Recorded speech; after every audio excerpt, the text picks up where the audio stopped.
Hey, welcome back to another episode of the MindShare podcast. This show is sponsored by Kits Keep in Touch Systems, a two-time international award-winning marketing suite for sales professionals. REM Real Estate Magazine, Canada's premier monthly magazine for real estate professionals. Or RIA, the Ontario Real Estate Association, Canada's largest provincial real estate association. And the ORCF, the Ontario Realtors Care Foundation, enabling and empowering realtors across Ontario to fundraise in support of shelter-related causes in the communities in which they live and work. You can learn more about all of our sponsors by visiting my site, mindshare101.com. And hey, while you're there, be sure to check out the details of our upcoming MindShare Mastermind happening in Toronto on September 16th through the 18th. Look, we've got a speaker lineup which is absolutely loaded. This is not your run-of-the-mill, typical same old lineup you see at every conference. We're going deep on this one. We're going deep to bring you voices that will motivate you, that will inspire you, that will help provoke you and with that creative spark to elevate to your next level of success. And over the course of 2.5 days, we're going to load you up with actionable value, leaving you wanting way more. And the discussion, the problem solving, and the collaboration are going to be second to none. This is going to be powerful. You've been hearing me talk about it. You may have already reserved your spot for it. Maybe you've been considering it. And I tell you now, spots are limited. Do not wait. Book your ticket and tell your closest colleagues to book theirs too. Our 2024 MindShare Mastermind is going to be epic. Not only will you thank me for all of it after, you're going to thank yourself for making sure you were there. So make sure to check out the website, mindshare101.com, for more details. And of course, while you're there, be sure to download your free copy of the Ultimate Marketing Bundle so you can build more mindshare and get more market share. Plus, learn more about our one-to-one coaching and keynote speaking. Today's episode is number 290. Originally from New Brunswick, she moved to Toronto in 2016 with no job, no connections, no network, and no money. Upon her arrival, she started a private personal training company, catering to high-profile professionals, and garnered a reputation for delivering industry-leading results and even creating and launching a successful line of fitness attire. Living and working in downtown Toronto, she was able to build powerful connections and leverage her passion for helping people reach their goals and overcome emotional obstacles. This opened up her eyes at her opportunity to enter the world of real estate. She is now recognized as a top realtor in the GTA on social media for creative and unique marketing videos 3 years in a row, and has also spearheaded an annual Christmas event dedicated to aiding the homeless on the streets of Toronto. Joining me on this episode of the MindShare podcast is realtor Jenna Rose Ferguson. Jenna, welcome to the MindShare podcast. Hi, David. Thank you so much for having me. I'm so excited to be here. Absolute pleasure. It's nice to meet you. I've been, as we were talking about before we got on air, we're stalking each other on social media, seeing what everybody's up to. Looks like you're doing some great stuff, and definitely looking forward to diving in with you today. And what I've done today was, and for everybody tuned in, this is all about how to get creative with your social media to grow your following and your business. Mm-hmm. So you moved to Toronto in 2016, no connections, no network, no money. How did you decide to open up a personal training company? And moreover, what was the first step that you actually took to start the business? Mm-hmm. Great question. So originally I was planning to go to university for fitness nutrition. I always had this dream that I wanted to open up my own little gym with a nutrition shop on the side. And so went to university, realized that school is not for me. So I started just training people in residence. And then, I flunked out the first year, and then I went back, started working in a gym. So I kind of already had that background. And so when I moved to Toronto, I had no idea I was going to tap back into the fitness industry. I knew that I just wanted to start some type of business. So then when I moved here and I just saw that every condo building had a gym, a nutrition shop just opened up across the street from me. So I went, introduced myself. I just moved here from Calgary at the time. And so I just hung out at the store for like 8 hours a day. Now Artie from Lift the City Supplements, he's one of my best friends. And I just started connecting with the community, people.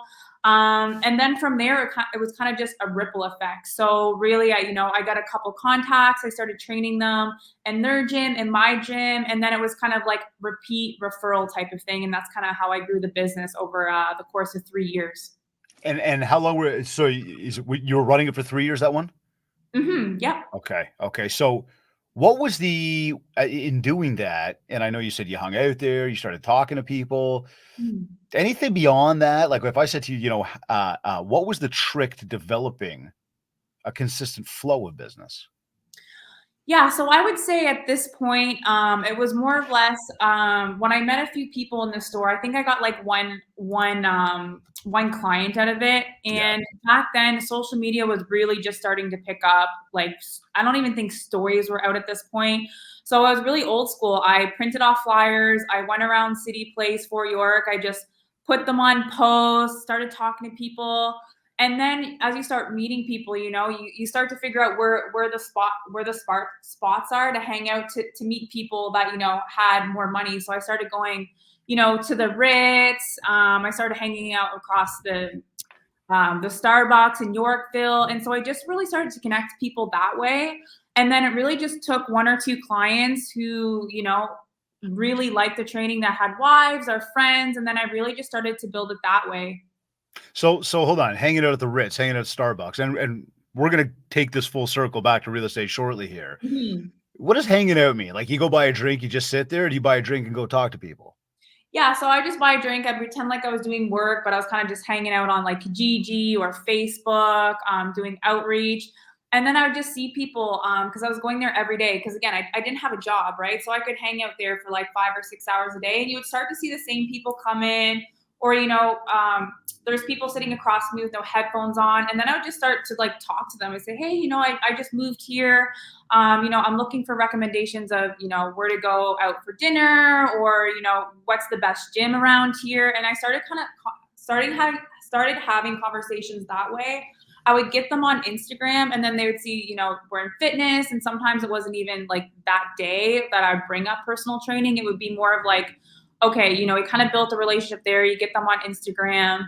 And then you started, building conversations that way, as well as even just joining like local running rooms, meeting people at the gym. So it was a lot of like cold prospecting in a way. Yeah, for real. I mean, like I'd be sitting there just having a drink, and you just walk up, you're like, "Hey, where can I go out tonight?" And it's like, Yeah. "Who are you?" But I guess as you start to see more people, constantly, like I'll tell you, we talk about this often when it comes to prospecting and meeting new people. Go to the gym. Gym, you see a lot of the same people, especially if you're going around the same time of the day on a regular basis. You will start to see a lot of the same people, and at some point, it's going to be awkward not to say hello, and you start building connections. Now, as you were doing all this, were you starting to build up a contact list, or were you just kind of there?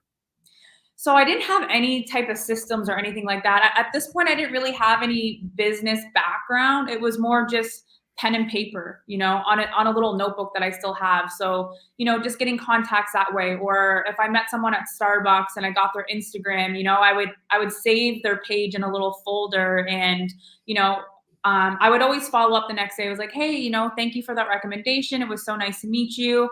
And I don't know what it is, but anytime I told someone I just moved here from the East Coast, it was just such a good conversation starter. So I felt like people were coming from a place of like helping me, right? So I try to treat it that way. And then it just took a few clients. And then it was just more of like, repeat and referral at that point. Interesting. You see, this is that whole it's so everybody really pays attention. The strategy here, okay, is what she was doing was going from online or offline to online, right? Meeting people in person, knowing that most everybody's going to have some sort of Instagram account or some sort of social media. So that we're going to connect with them there because it's the easiest, most unintrusive way to ask somebody for contact information. Like if you're like, hey, random stranger, can I get your phone number? In some cases they might give it to you thinking they're going on a date. In Mhm. other cases, they might be like, hell no, I'm not giving that to you. Or if you ask for an email address, most people are kind of reluctant because they don't want to be spammed. When you ask somebody for like an Instagram, hey, what's your Instagram? They most of the time going to give it to you. And from Mhm. there, that spawns a wealth of opportunity to get the phone number, to get the email, to get the mailing address, because there's probably a link to a website somewhere. There's going to be some extra info you're going to learn, right? So again, for everybody tuned in, like, looking to prospect, looking to grow a following, looking to even build your audience, think offline to online. And when you do that, you can actually transition people back to offline, which is where the real connections actually happen. Mhm. So now, Jenna, you at some point decided to transition into real estate. You're doing this business 3 years, you're meeting a bunch of people, you're doing the hard work of like the prospecting and the cold stuff. What was it specifically that led you to get into real estate from what you were doing? Because you said you came from New Brunswick, went to Calgary. Dream was to open up a gym with a little, I'm sorry, a juice bar or whatever, healthy eating and stuff like that. Like, where did real estate enter the whole thing? So I never thought I would have entered into the real estate world. So when I got my business really going and it was consistent, a lot of my clients were very successful. So they were CEOs or entrepreneurs, and all of my These clients, were the fitness clients. yeah, my fitness Okay. clients. Yep. Yeah. So they all had investment properties. So throughout, like our times together, we're either talking about, the real estate market or politics. Like they were all just so very intelligent. And so we're having really great conversations. And throughout, I would say towards the end, a lot of them, would say, "Hey, we think you would be a great real estate agent." And so I think it was just one client that kind of planted the seed because we were talking about like, their investment properties and buying real estate. And I was asking more questions about it. And then it kind of just turned into the conversation of, we think you would make a really good real estate agent. You kind of have what it takes. And so I knew that I didn't want to be a personal trainer for the rest of my life.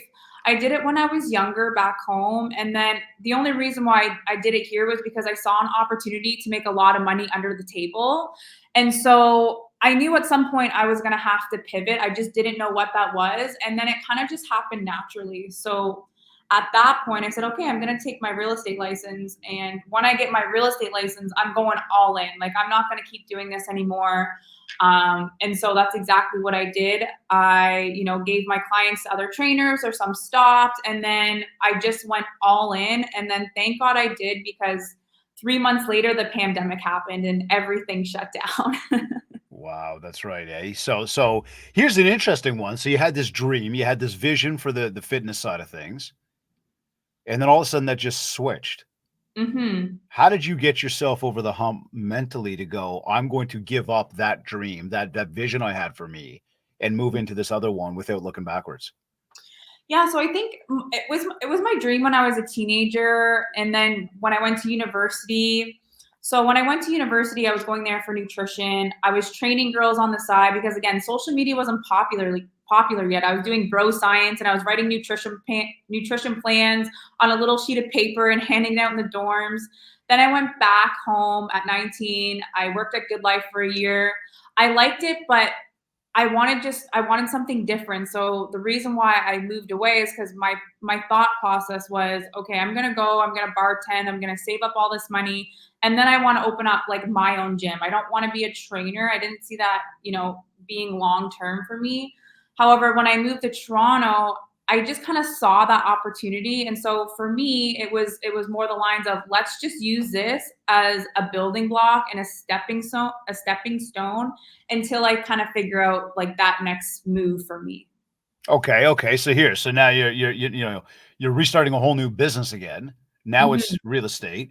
You just hmm talked about a stepping stone. What was the first step that you took when it came to getting the real estate business off the ground? hmm So I guess the first step for me was you got to get the license, and then it was just a lot of rentals. So my plan was I just want to get out there. I want to do as many deals as possible. I want to talk to as many people as possible. And at this point, the pandemic literally just happened. So you weren't even seeing all my families back home, but I wasn't seeing friends. I wasn't on a team. So I felt very isolated. So for me, my thought process was I just want to get as many clients under my belt. And then hopefully that will start to transition into buy and sells. Okay, so Getting as many clients on the belt, you're doing a lot of cool prospecting. You're still doing that stuff. Are you still doing the hangout at Starbucks and the Ritz and all that, or has that changed as well?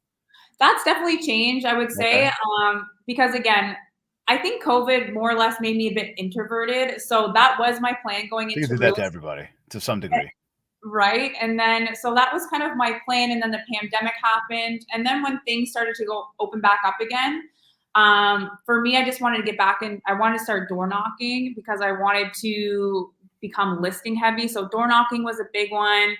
But still doing networking events. So if my clients had a housewarming party, I try to get to all of those. Any baby showers, bridal showers, and so my goal when I go to any type of party, I try to just get everybody on Instagram.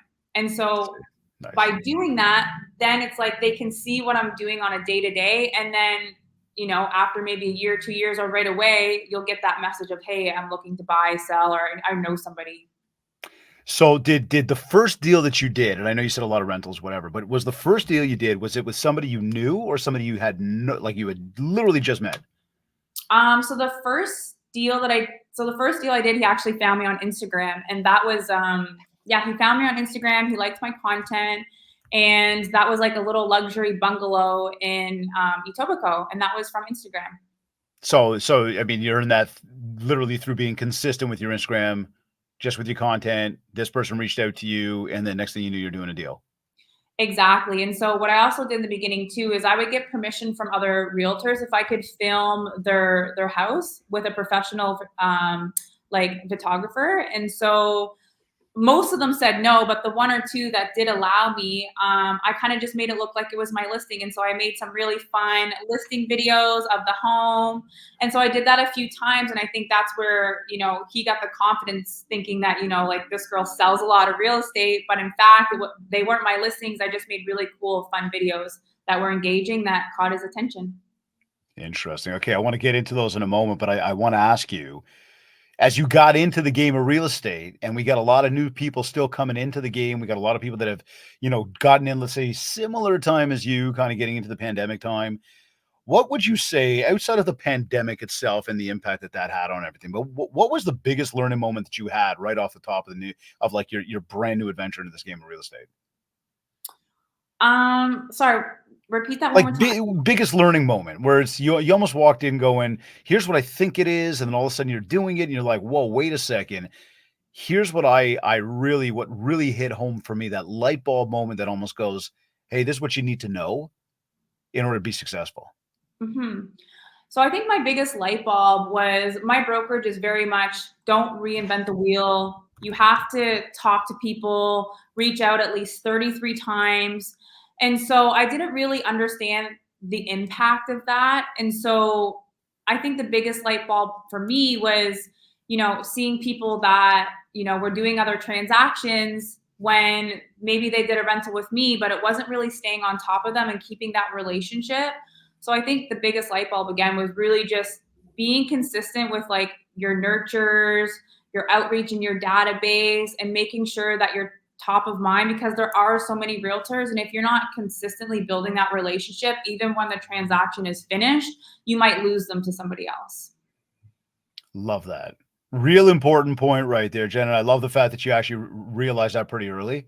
That is something that a lot of people in the industry struggle with. And anybody tuned in right now, as you're listening to this, you think to yourself, either A, I know that, or I know it's a people business, or I know it's relationships, or you're even thinking to yourself, I've got to get better at that. This is something that I continue to preach to everybody in this industry and anybody in any business that you own, whether it's real estate or it's anything else. You're in sales, you're in a people business, and whatever you're doing to run your business, understand that client list. There are what, 8 billion people on this planet. That client list doesn't need to be that big. A Mhm. few hundred on there, and you continue to work them consistently, you can have a consistent business running. It's not hard, and they will refer people. They will tell people, right? They are walking billboards for us. So it's important that we recognize the importance of that. And I think for you to get that right off the top, and naturally, it seems like you already kind of recognize that when you started going to these different places to network with people, having conversations, getting their Instagram so you can stay in touch with them. Like, these are all the keys to success. This is it Mhm. right here. And it's not overly complicated. And the fact that your brokerage comes out and says, don't reinvent the wheel. I couldn't agree more. There's not a lot of, Most things out there are bright, shiny objects. But there is no magic pill. There is no secret sauce.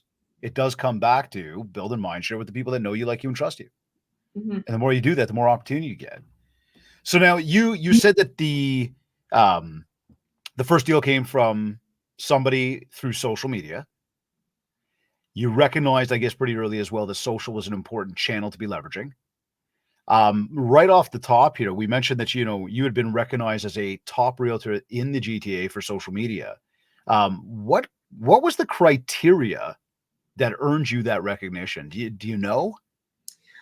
So I think it's a couple things. So I think like before real estate, I was into influencing and I was doing the personal training. I was doing like PR packages for companies and things like that. So I was already started to have and build that experience with social media, marketing, creating all of that stuff.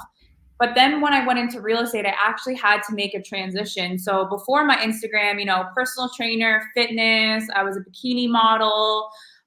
So I built a following off of that. And so when I went into real estate, I really had to change my look online because at the time I didn't really understand that. But, being a 25-year-old personal trainer with like bikini pictures here and there, it's like, that's just a different type of audience. So coming into real estate, I thought that I could still do that. I still thought I could be the sexy model and be the realtor. But I quickly realized that, I mean, in Toronto, anyways, if we were in California, sure. But in the Toronto market, people just don't take you seriously, especially if you're, a young woman. You really kind of have to change that. So I built my following through the fitness, through the influencing. And then when I got into real estate, I deleted like 600 photos. I took a lot of things down.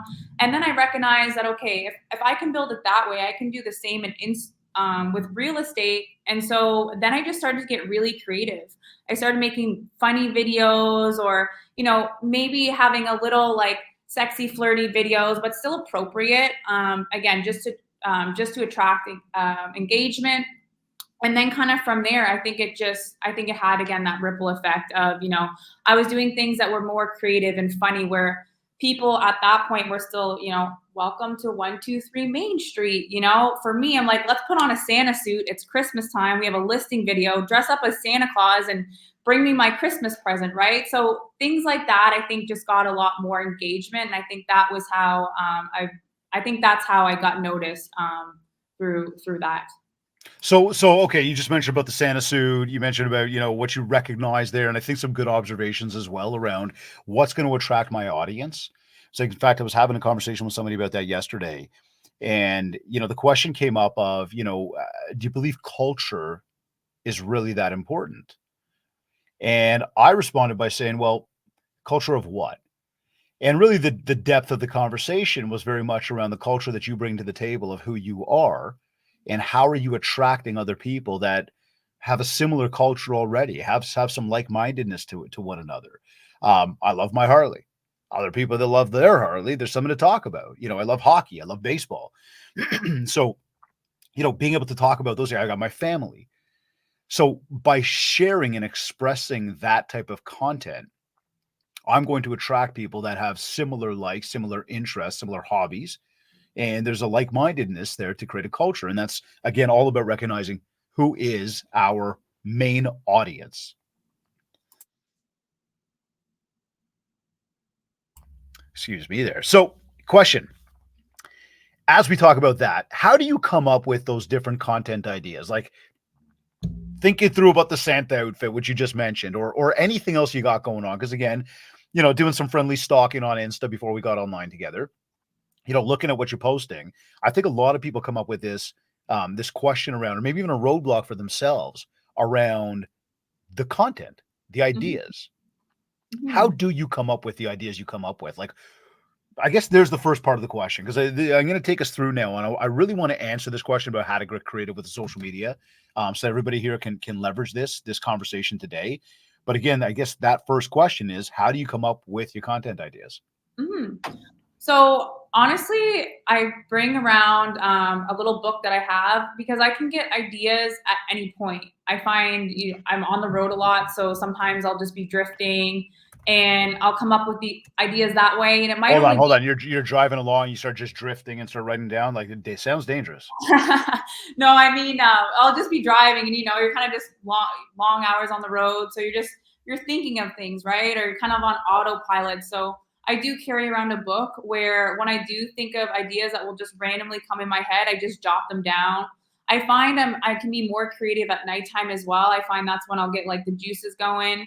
And then sometimes if I just need ideas, I'll go on social media, I'll see what's trending, and then I'll kind of just try to make it my own. If it's around a holiday, then sometimes I'll really just sit there and try to think what would be relevant to this listing video. So again, I think it's just a little mix of things, but I do carry around pen and paper, and I'll just jot down ideas as I kind of go along. Or if I don't have any listing videos or something, I'll see something online, or I'll see a movie, or I'll see a trending song, and then I'll just jot it down for the future. Okay, so you keep it in a book. I used to do the same thing. I had this, like, little black book, and I'd write everything down, and then, like, I'd start using certain ideas, but then not using other ideas. Then I'd get to another page, and I'd look back, and I'd be like, "Oh, there was ideas back there that I didn't use." How do you keep all of the ideas organized? Because it's one thing to write them down. It's another thing to actually keep them organized in a way where you can go back to them and, like, get back into that creative spirit that you initially had when you wrote them down. hmm I would love to tell you that I'm organized, but I am so unorganized. I feel like half the time I'm a hot mess. But yeah, I think it's just again kind of just figuring out what feels right and maybe what would be, the most relevant like in today's world. But there's also been times too, like I have made videos that I either kind of forgot to post or life got too busy. And then I kind of go back and I look at those videos and I'm like, I don't think that's relevant to me anymore, or the market's changed, or I don't want to post that. So all of my ideas don't come through don't come online. I would say sometimes things happen, or I'm just not really interested in that like idea anymore. So I think it's just kind of yeah, I just kind of go with the flow a little bit. Okay, okay. So then, you've got this book and you decide you're gonna go ahead and start to create some content. How often are you actually sitting down to create content? Is it, once a week, once a month? Are you batch creating? Is this stuff daily? Like, Mhm. content ideas are there. It's another thing to actually produce the stuff. Yeah, so I've been really consistent the last couple years. I will be honest and say the last few months, I've just been extremely busy, and I haven't really had the time to sit down and make all the content that I would normally do. But yeah, that's usually how I would do it. I would, maybe once every 2 weeks, I'll take like a full day, and I'll create content. Now, again, because I'm usually coming up with ideas like throughout the few weeks or whatnot, then it's like, okay, I have a media day. We're going to do 8 hours, and then everything is kind of all planned out, like my scripts, my outfits, the locations. But to have a day like that where I can make like 10 videos, it's usually about like, I would say 3 to 4 weeks of planning the content. And then if I have a media day booked and I'm still, short on some ideas, then I will just sit there and I'll try to get the juices flowing that way as well. Got it. So sometimes or oftentimes, pardon me, it's actually a batch creation hmm where you're gonna sit down for like an entire day and just rip out like 10, 12 videos Yeah. and then have those ready to put out over the period of what, 3, 4 weeks kind of thing? Yeah, or even usually about like I would say like 2 months, because I'll have like my professional videos that I'll do that for my media day, so a couple every month, and then I'll just mix in my own content of like information, or if I see something online, if there's rules changing or anything like that, then I'll post some of my stuff. But I'll have like my professional videos where it's the content day that can last me about 2 months, and then I try to mix in some other things. So whether that be if there's rules or regulations that's change, if it's my personal life. That's one thing I also too I've been really big on is I just don't want to be that realtor where you come on my page and it's all my sold and just listeds. I want you to see my life. I want you to know my personality, my lifestyle. So again, it's just not just buys and sells. It's funny. I saw there was a video you put up. Maybe it was a picture. I don't remember, but you put something up recently. You were sitting at a patio having a drink, or maybe it was in the morning or something like that. And there was a shot glass. and I picked up on the shot glass in the initial post. And it was funny, I just chuckled, like, I didn't it doesn't bother me, I don't care, right? And then Yep. I just looked at it. But it's funny because I think in one of your stories, like, right after that, you were like, "Okay, hold on, everybody. I just realized" it was I don't remember exactly what you said, but, like, Yeah. "There was a shot glass there. It's 10 o'clock in the morning. No, I was not drinking." You said something like it was like an energy shot or something like that. I got no idea. Um, Dave, why you bring this up? I bring it up, one, to say I like the fact that you played on it. You Mhm. picked up on it and then you played to it instead of, let's say, all out deleting it. Um, and I guess to everybody tuned in, again, this is just that vote of confidence to you that, social media is meant to be fun.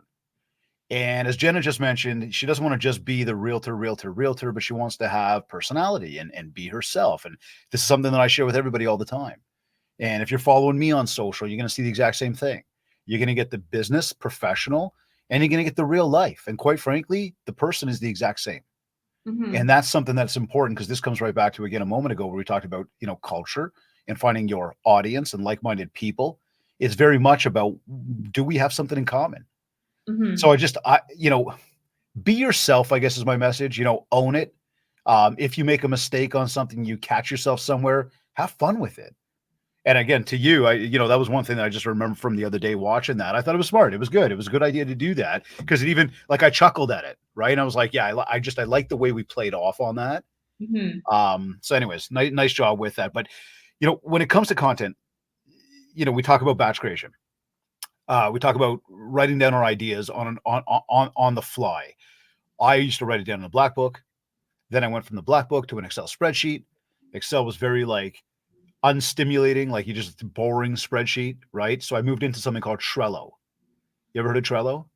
Mm-mm. It's like an online bulletin board. So it's like I got an idea, whether I'm on my computer, I'm in my phone, instead of writing it down on a piece of paper, I can like pin it up to this board in this app that I've got, and I got all these running content ideas that I've got, and I can start to categorize them if I want to.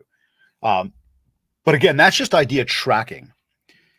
How do you stay consistent? Do you have an actual content calendar that you create ever, once a month, at all? What's Mhm. the play on that? I think honestly, again, it's not very fancy. It's, just using your Google Calendar, knowing when you're about to post. Again, with my feed content, I have been less consistent this year. I've just been extremely busy. I just made a transition onto a team, so I'm really just focusing on working on the business, but I still have my story content. So I've been doing house tour Thursdays every Thursday for the last 4 years consistently. So I think my followers can still, get that consistency and still get to see the houses and things like that. But before, over the last like few years, yeah, it would just be okay.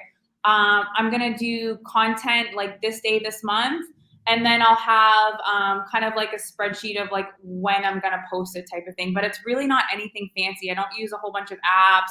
I'll put it on my Google Calendar, or sometimes I kind of forget about the video. I'm like, oh, I gotta post that, and I'll put it on. So I don't really have the best systems in place for that. I wish I did, but it's more just okay. I'm gonna do batch content this day, and I know it's gonna last me 2 months.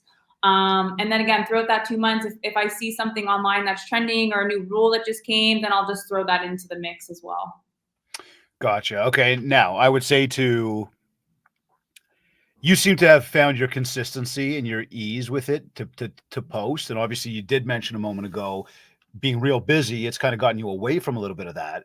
To anybody, again, everybody tuned in right now, and you're thinking, okay, so batch create, write down my content ideas. I asked about the content counter because that would be my suggestion to anybody as a next step is create that. Now, I'm with you though. It doesn't have to be big and fancy. Mine actually does reside in an Excel spreadsheet where I've got, Monday, Tuesday, Wednesday, Thursday, just these columns. And then Mhm. there's the, how frequently are we posting in a day? We typically post 2 to 3 times a day, let's say. What kind of posts are they? Is it a video? Is it a promotion? Is it a good news story? Is it, a podcast, something like what are we posting? So we'll have um, specific types of content that's going to go at a specific days. And now it just starts to almost become robotic, automatic. Now we Mhm. shift and we shake every month. We're looking at that and going, what's working, what's not working. Mhm. But again, to you and to anybody else, I'd say, having that type of spreadsheet is going to be real simple to just keep you going and keep you consistent with those efforts. Because again, you seem to have done something right to be able to grow a business based on this channel. Mhm. And I guess I would also say too, sorry to cut you Yeah, off there. yeah, no, no, I think it's not overcomplicating it. So maybe starting off with one thing that you can be consistent. So for me, it was my house tour Thursdays. I told myself every Thursday I'm going to post on my story of this house, and I have to do it every single Thursday. So I guess for me, that's always been very consistent. And then you can build up from there. So I Mhm. would say my stories I'm posting every day. Again, there's no formula. If I know I'm going to a really cool house, maybe I'll get there 20 minutes early, I'll film it, and I kind of treat it that way. With the feed posts, I think you can have a bit more structure, but I think just starting off with that one piece of content that you can commit to, and then once you have that as a habit, then you can start off with maybe posting, twice a week or 3 times a week or whatever that may be. No, it's great. The great point. Absolutely. And we call that staple content, right? I like that piece of advice very much.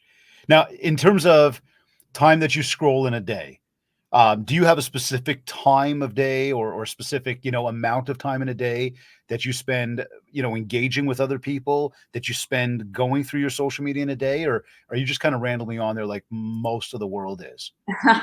So I did have a little bit of a system back in the day. So I would try to spend probably 2 hours in the morning, and that would just be following new people, commenting, liking, sharing things.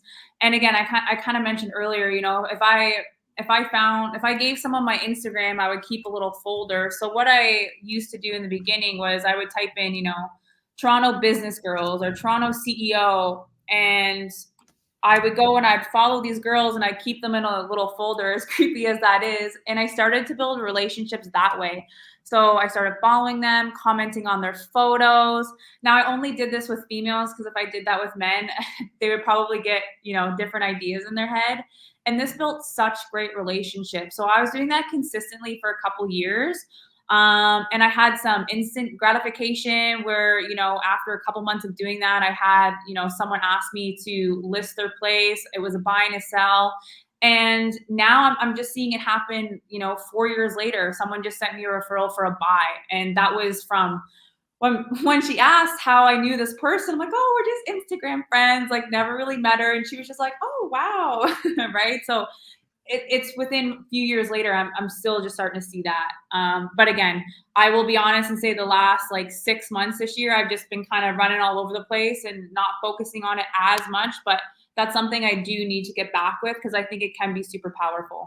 Okay, right off that, because you've said that about 3 times, and I know that we started off by saying you won 3 years in a row or something like that for awards on social. Why has it not been consistent? Is it because business has been picking up? I think, yeah, business has picked up and I've just been doing a lot of door knocking. Okay. And so I've just been kind of filling my plate with that. I think that's been the Seeing biggest better, thing. are we seeing better results from the door knock than we are from the social? Um, No, not really. There's definitely more on social. Again, for me, I'm just trying to get more listings right now. Okay. And again, not the most organized person, but there is a lot of benefit from the social media. The social Okay. media is nice is because again, like you can just build relationships without leaving your house, right? And so again, I think that's super powerful. So when we talk about getting our content to reach a wider audience, what tricks could you give anybody today? Any advice right now when it comes to that? Definitely utilizing the hashtags, making sure you're tagging the location. So if you're trying to pick up people in Cambridge or something like that, maybe hashtagging that location or going into different businesses. That's also something I've done.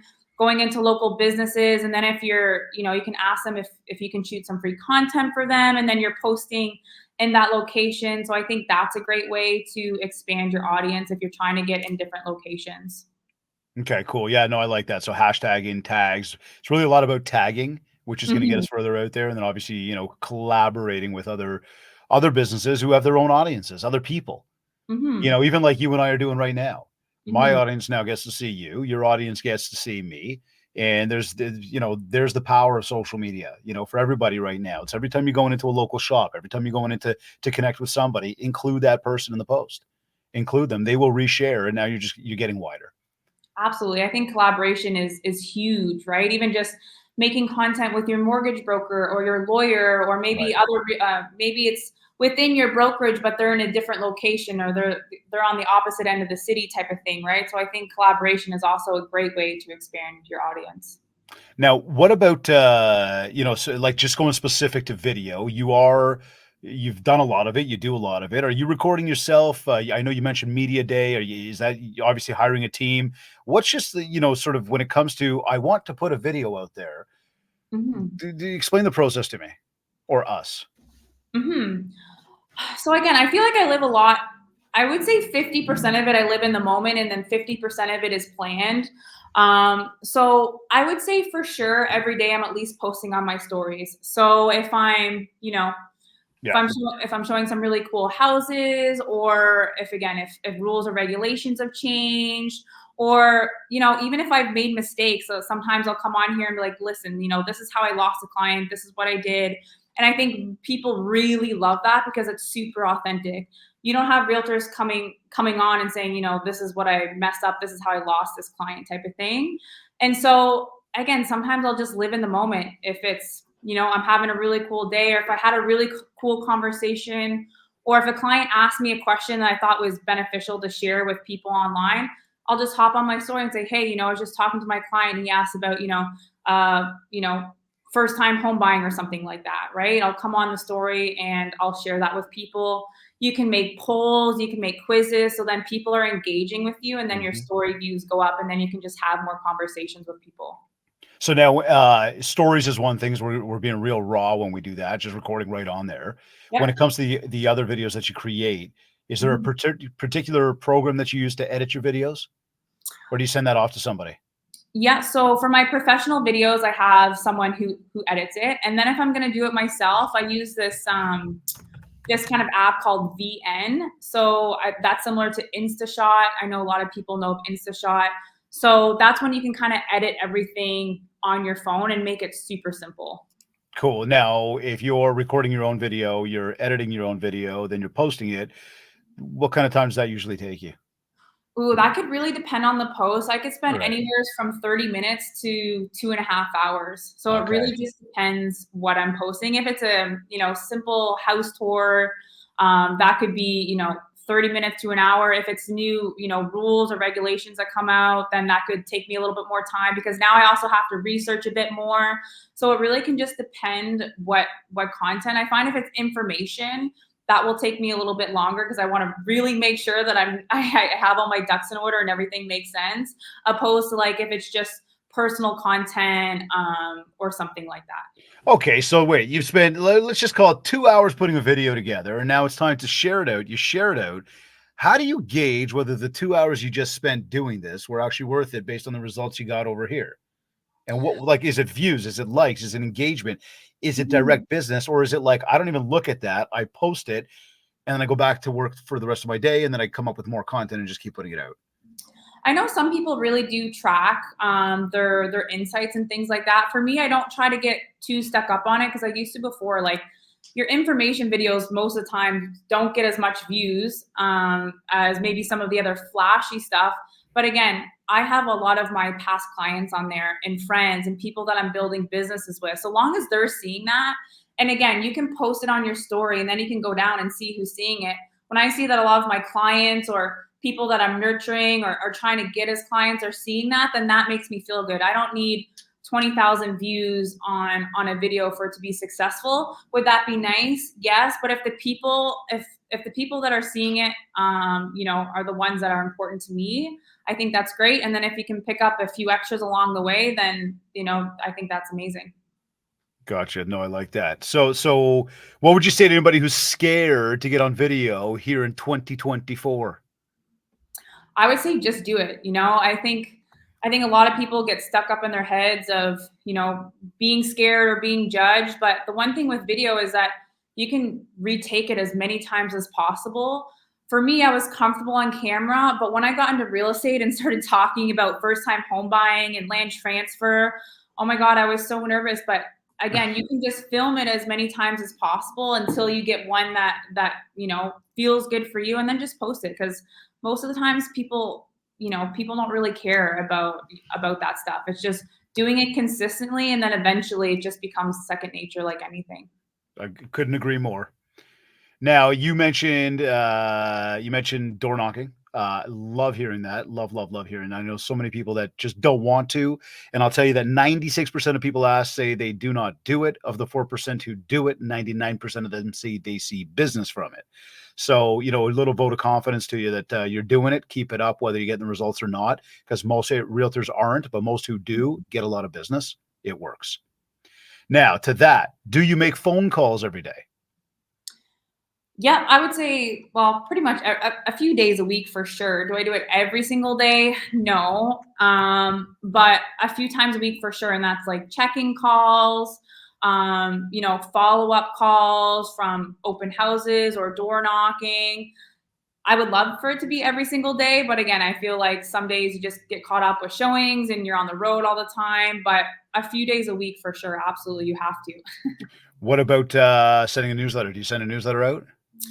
So I used to send a newsletter out every month, and Yep. I found that my audience, anyways, they were just unsubscribing. So what I do now is I send out an email four times out of the year, so once every quarter, and I try to make it a little bit more fun. So I'll do like a summer free guide, a winter free guide, and I'll just tag what's going on, that season, and then at the bottom, I'll put a little real estate blurb, but I found that had way more engagement than my monthly newsletters. Gotcha, gotcha. Now, I guess when sort of keeping on that. So what I'm doing right now is I'm looking at. We brought up the topic of social. We've talked about social and video. You mentioned that you did a lot of cold prospecting of just literally networking with people and getting out there in front of people, and that you still do that. We talked about door knocking. We've just said that, at least a few times a week, you're making the phone calls. And as you just said, incredibly important.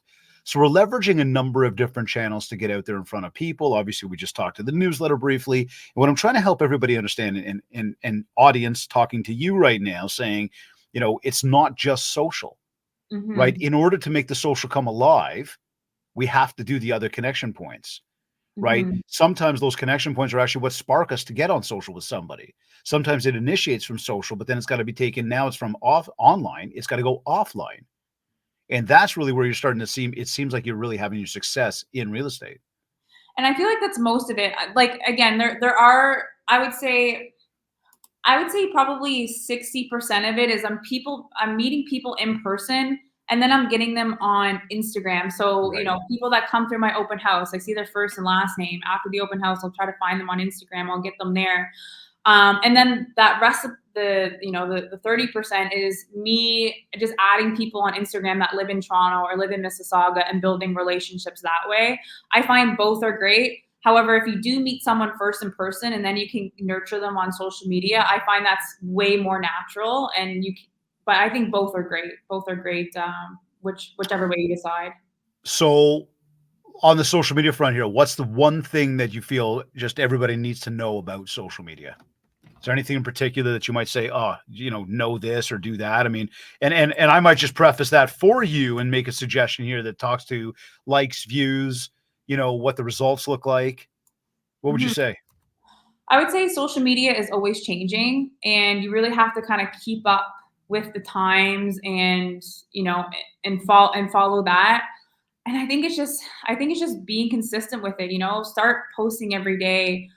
Start having conversations with people. Make little folders. Make sure you're going in and you're seeing their posts, right? Especially if someone just had a baby or got married. Like I've even sent people gift cards who just got married. They're not my clients yet. We haven't even met in person, but here's a little gift card, like congratulations. And I think that can just go such a long way because a lot of people are not doing that, and it will really make you stand out and be authentic. See, right again, going from online to offline. I Mhm. just I really back that in a strategic way because that's exactly how we make the deeper connections with people. So to that then, what would you tell any new realtor getting into the business about that would help them grow their business quickly? Mhm. Doing lots of reels because again, like I just mentioned, Instagram is always changing, right? So before it was all photos and then you had to make the switch to reels. So just trying to stay on top of it. You don't have to be, you don't have to have all the tools to get started. It doesn't have to be picture perfect. It doesn't have to be professional. Just get your phone out, start making reels, start building connections. If you're in real estate, even if you're starting off with rentals, ask them at the very end, can I grab you on Instagram? Can we stay in touch? And just start treating it as a touch point. Because it's like, personally, I don't love calling my database like once every 4 quarters to check in. I'd rather just send them a message on Instagram once every 2 weeks and say, oh, like, where was that restaurant, or where did you guys just go camping at, type of thing. It's way more natural, and I feel like it's way more friendly. So you spend a lot of time engaging with other people. Oh yeah, for sure. Huge, huge, absolutely huge, right? Like, it's one thing to put out your own content. It's another thing to engage with other people's content.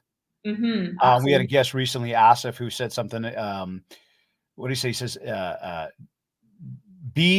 don't just be interesting, be interested. Right. So again, instead of just posting about you, go figure out what they're up to. Just like you said, what restaurant, what camping spot, etc. So here, quick, you've got a Christmas event that you do that is dedicated to aiding the homeless on the streets of Toronto. hmm I'd be remiss if we didn't get to that today and just bring that up and bring some light to that, some awareness for everybody. I think this stuff is incredibly important. And you might want to check into the ORCF to see how you could get involved with the ORCF, the Ontario Realtors Care Foundation, to assist you with that program. And then be able to sort of do some collaboration back and forth. I think that might be an interesting one, but tell us about that quickly. you just give me 1 second. Yeah, so my brother recently, well, the last couple of years, he's been homeless. And so I really just wanted to give my part and really just give back, because I think everybody, again, does have a story. And so he was kind of my inspiration behind that.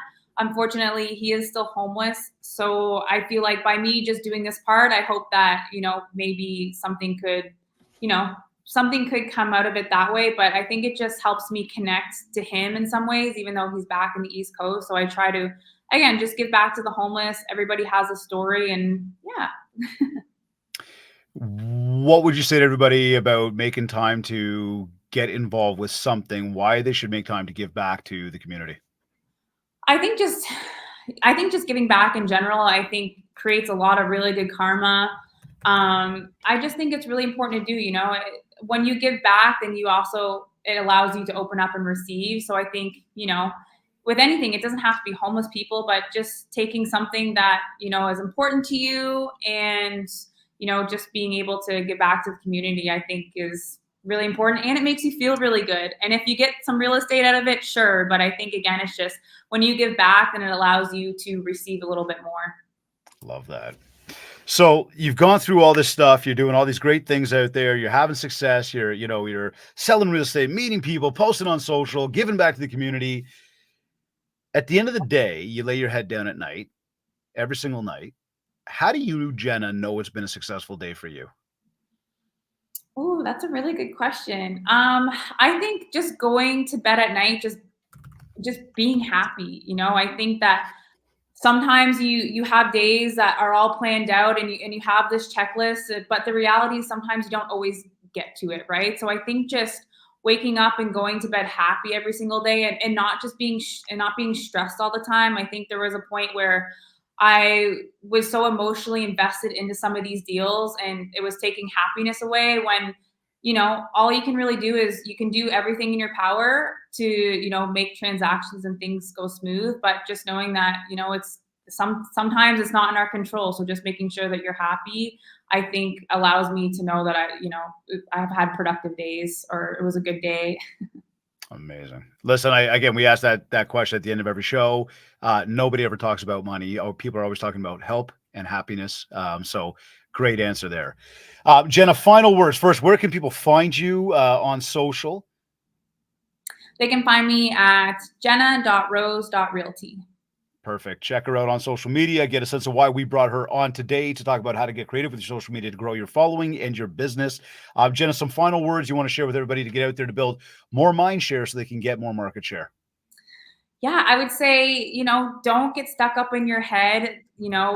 Everyone is just trying to do their best. And I think if you really just want to make it in real estate, just block out all the noise and just focus on being consistent and building relationships. Very awesome. Jenna, an absolute pleasure having you today on the MindShare podcast. We want to thank you for making the time. I want to wish you all the best of luck going forward. Definitely, let's keep stalking each other online. Lots of fun. We'll stay in touch and keep connecting. But again, thank you very much for making the time today. Thank you so much for having me. It's been a pleasure. You're either listening to this on one of your favorite podcast platforms. Maybe you went to my website, mindshare101.com. Remember, while you're there, be sure to check out the details for our upcoming MindShare Mastermind and download your free copy of the Ultimate Marketing Bundle so you can build more mindshare to earn more market share. For all inquiries, just get in touch with us today. Of course, don't forget to leave a review of this podcast at ratethispodcast.com/mindshare101. Whether you're on an iPhone, on an Android, whatever you're on, you can connect through this link right here, ratethispodcast.com/mindshare101 to leave us a big 5 stars and a nice little review. We'd be super, super grateful as always. And if we haven't yet, connect with me on Facebook at mindshare101 and on Facebook and TikTok at mindshare101 and on Instagram at David Greenspan 101.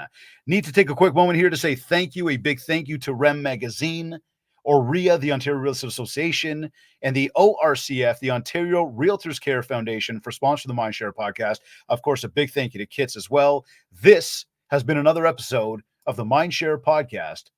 Thank you for tuning in.